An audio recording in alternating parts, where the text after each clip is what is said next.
촌스러우니까 그만 좀 하세요. 그 일이 벌어지고 제 인생이 완전히 달라졌어요.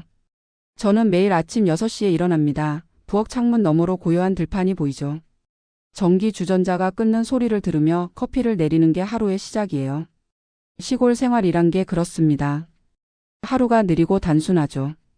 그날도 평소와 다르지 않았습니다. 커피를 한잔하고 있는데 마당으로 차 한 대가 들어왔습니다. 누구인가 싶어 나가봤더니 아들 유진과 며느리 소영이 주말이라 내려온 거였고, 오랜만에 온 거라 반갑게 맞이했죠. 아이고 오느라 고생했겠다, 어서 들어와라. 저는 웃으며 주방으로 들어가 과일을 깎아 아들 부부와 손주들에게 주고 점심으로 찌개에 제철 나물을 무쳐 준비했습니다. 식탁에 마주 앉아 식사를 하는데 대화가 자연스레 제가 좋아하는 음악으로 흘렀습니다. 그런데 소영이 무심하게 던진 한마디가 제 귀를 스쳤습니다. 어머님 세대 음악은 요즘 사람들이 잘 안 들어요. 촌스럽다고 해야 하나? 저는 웃으며 대답했습니다. 그래도 좋은 건 세월이 지나도 좋은 거지. 그런데 소영이 젓가락을 내려놓으며 덧붙였습니다.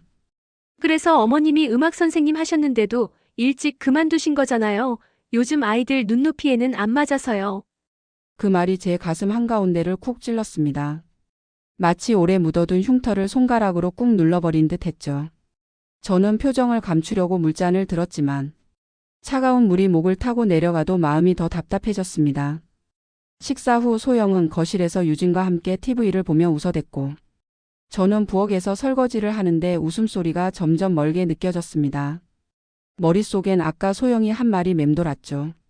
일을 일찍 그만둔 이유와 그때 일이 자꾸 생각나서 밤이 깊어갈수록 잠은 오지 않고 창문 틈새로 매미 소리만 울렸습니다. 그리고 오래전 그날이 떠올랐습니다. 전국 음악 콩쿠르 결승 무대에서 흰 드레스를 입고 피아노 앞에 앉았죠. 첫 소절이 시작되자마자 건반이 미묘하게 미끄러졌고 그 작은 실수 하나가 연주 전체를 무너뜨렸습니다. 관객의 숨소리가 무겁게 내려앉았고 저는 끝까지 버텼지만 박수는 짧고 형식적이었죠. 그날 이후 제 손끝에서 음악이 사라졌습니다. 소영의 말은 그 기억을 그대로 끌어올렸습니다. 잊었다고 생각했지만 사실 한 번도 잊은 적 없었고 창문 밖 하늘이 서서히 밝아오는 동안 저는 그대로 앉아 있었습니다. 평온했던 일상에 금이 간 순간이었죠. 다음 날 저는 평소처럼 아침을 준비했지만 손끝이 자꾸 멈췄습니다. 냄비 속 된장국이 끓어오르는 소리가 멀리서 들리는 것처럼 느껴졌죠. 소영은 부엌에 들어와 커피를 타면서 가볍게 웃으며 말했습니다. 어머님, 저 다음 주에 친구들 만나서 요즘 유행하는 곡들 배우기로 했어요. 선생님은 젊은 분이라서 요즘 추세에 맞게 잘 가르쳐 주신다네요. 저는 웃는 척했지만 속으로는 내가 가르칠 땐 시대에 뒤떨어진 사람처럼 보였던 건가 하는 생각이 들었습니다. 아무 말도 하지 않고 국을 떠서 식탁에 올리고 거실로 나갔죠. 언제나처럼 거실에 있는 피아노 뚜껑은 닫힌 채였고 그 위에 얹힌 흰 천에는 먼지가 얇게 내려앉았습니다. 건반을 보기가 싫었어요. 마치 제 무능함을 그대로 비추는 거울 같았거든요. 그러던 중 전화 한 통이 걸려왔습니다. 화면에는 윤정제자라는 이름이 떴고 받자마자 밝은 목소리가 들렸습니다. 선생님 잘 지내시죠? 저 부탁 하나 드리려고요. 우리 마을 음악교실 선생님이 한 달 동안 자리를 비우게 됐는데 혹시 대신 와주실 수 있으세요? 저는 순간 대답을 못했습니다. 한 달이라도 떠나면 좋겠다는 생각이 들었습니다. 이 집, 이 공기, 이 분위기에서 벗어나고 싶었죠. 글쎄 내가 할 수 있을까? 선생님 아이들이 너무 좋아할 거예요. 바닷가 근처라 공기도 좋고요. 그 말이 마음을 흔들었습니다. 전화를 끊고 거실로 나가니 소영은 휴대전화를 보며 웃고 있었고 그 웃음이 낯설게 느껴졌습니다. 저는 방으로 들어가 작은 여행 가방을 꺼냈습니다. 옷 몇 벌과 악보 그리고 먼지 쌓인 메트로놈을 넣으며 떠나야겠다고 생각했습니다. 지금이 아니면 다시는 못할 것 같았거든요. 제 안에 숨이 막히기 전에 다른 공기를 마시러 가야 했고 기차를 타고 2시간을 달려 바닷가 마을에 도착했습니다. 역 앞에 내리자마자 비릿한 바람이 얼굴을 스쳤습니다.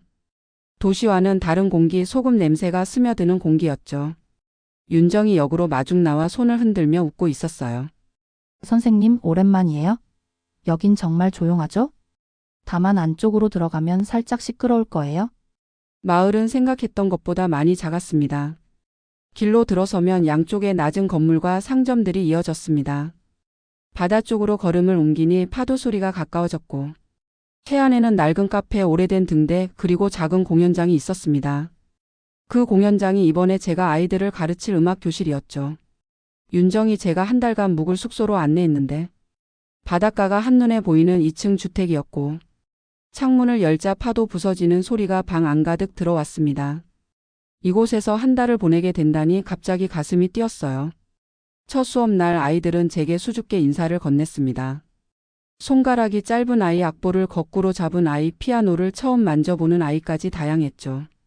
천천히 건반 위에 손을 올리고 첫 음을 누르자. 그 소리에 아이들 눈이 반짝였습니다. 오랜만에 느껴보는 감각에 손이 떨렸고 건반이 제 손끝과 마음을 다시 잇는 순간이었죠. 그날 수업이 끝나고 마을 어귀 카페에서 커피를 마시고 있는데 창가에 앉아있는 남자가 눈에 들어왔습니다. 검게 그을린 피부, 굵은 손마디, 그리고 낡은 스케치북을 들고 있었고 바다를 바라보며 연필을 움직이고 있었죠. 카페 주인 아주머니가 다가와 말했습니다. 저 사람 이름은 강호예요. 옛날에 유명한 화가였는데 몇 년 전부터 여기 와 살아요. 왜 왔는진 아무도 몰라요. 강호 그의 뒷모습엔 묘한 쓸쓸함이 있었습니다. 마치 바다와 함께 오래도록 묵혀둔 사연이 있는 듯 했죠. 밤이 되어 숙소로 돌아오는데 공연장 옆에서 강호가 담배를 피우고 있었습니다. 오늘 새로 오신 선생님이죠? 낮게 깔린 목소리가 파도 소리와 섞여 들렸습니다. 네, 김선아예요. 그는 미소를 지으며 고개를 끄덕였습니다. 아이들 웃음소리가 공연장 밖까지 들리더군요. 정말 듣기 좋았습니다. 그 말이 이상하게 오래 마음에 남았습니다. 저는 가방 속 메트로놈을 꺼내 책상 위에 올려놓았습니다. 이제 건반을 두려워하지 않아도 될까요? 바다는 조용히 대답하는 듯 했죠. 수업을 시작한 지 벌써 일주일이 지났습니다. 아이들과의 수업은 점점 활기를 띠었죠. 하지만 이상하게도 건반 앞에 서면 늘 그림자가 드리웠습니다. 콩쿠르에서의 그 실패, 사람들의 차가운 시선, 박수가 멈춘 순간 그 기억이 여전히 제 손목을 붙잡았죠. 수업이 끝난 뒤 아이들이 나가고 빈 공연장에서 혼자 앉아 있었습니다. 강호가 조용히 들어와 옆자리에 앉았습니다. 왜 연습 안 하십니까? 저는 건반 위에 얹힌 손을 바라봤습니다. 예전엔 제 전부였는데 지금은 잘 모르겠어요. 그럼 다시 전부로 만들면 되죠.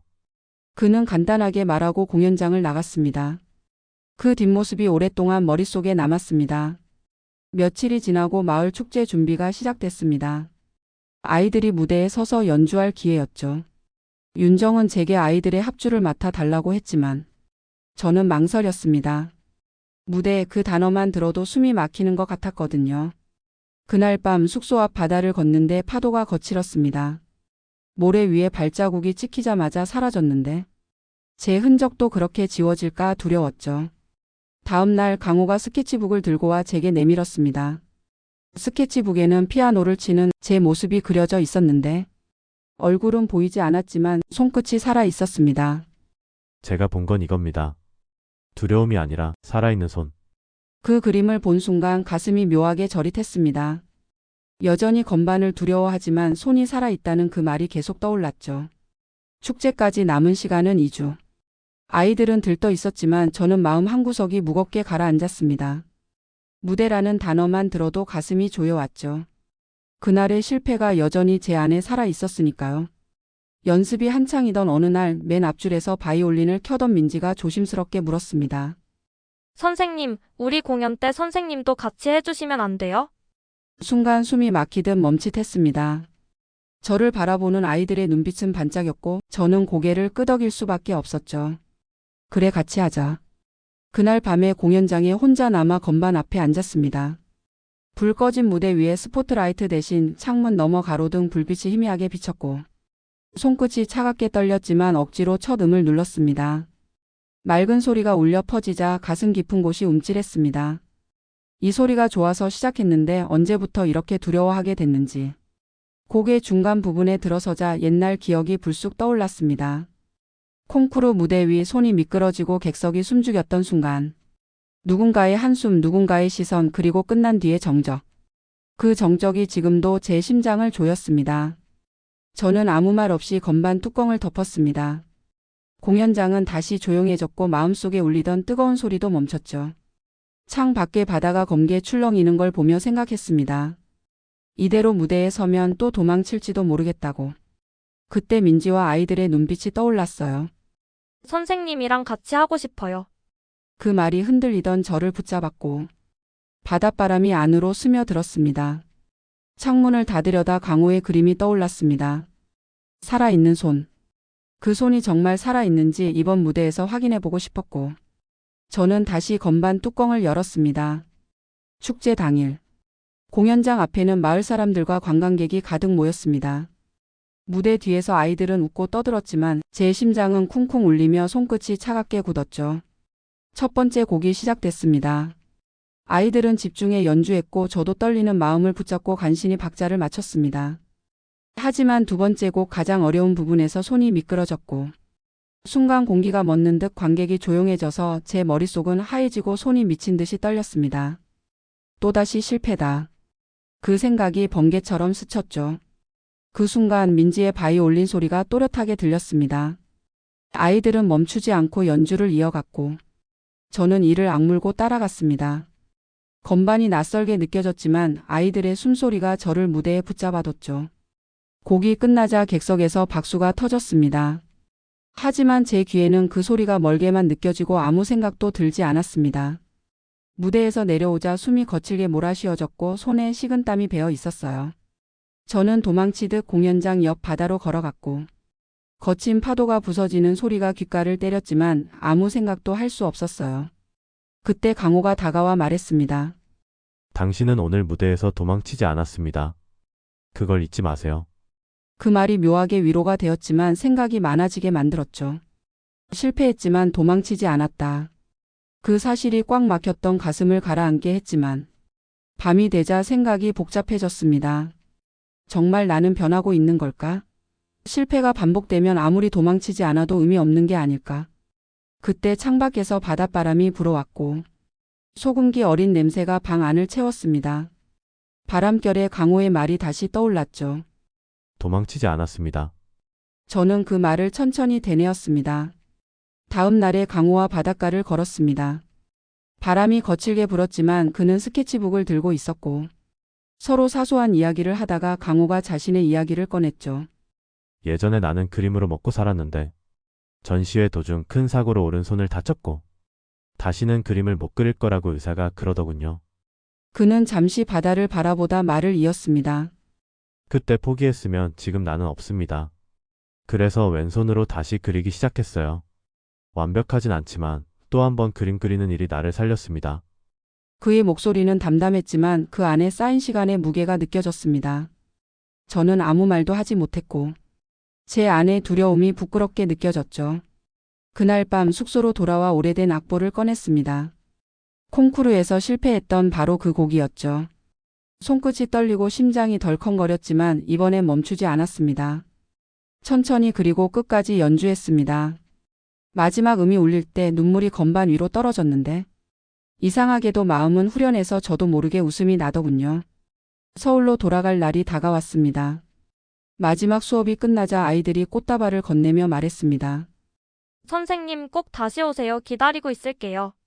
그 말에 목이 메었지만 웃으며 대답했습니다. 약속할게. 꼭 다시 와서 같이 연주하자. 그렇게 아이들과 마지막 인사를 했고 윤정이 기차역까지 데려다 줬습니다. 가방 속에는 마을을 떠나기 전에 강호가 준 작은 상자가 들어 있었습니다. 상자를 열어보니 제 손을 그린 그림이 들어 있었는데 두려움 대신 음악을 품고 있는 손이었죠. 그 순간 살아있는 손이라는 그의 말이 마음 깊이 울렸습니다. 서울 집에 도착하니 소영은 여전히 같은 표정으로 TV를 보며 웃고 떠들고 있더군요. 하지만 이제 나를 무시하는 소영의 시선이 신경 쓰이지 않았습니다. 정확히는 소영이 무슨 말을 하든 저를 흔들지 못했어요.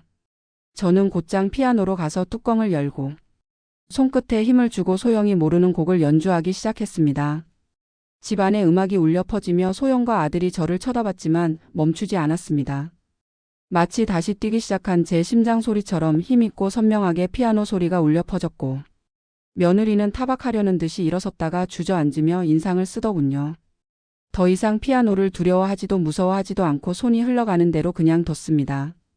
그 후로 며느리와 아들에게 그만 찾아오라고 말했고, 작은 피아노 학원을 열어 아이들을 가리키는 일을 시작했습니다. 그리고 마침내 아이들과의 약속을 지키기 위해 다시 그곳으로 갔습니다.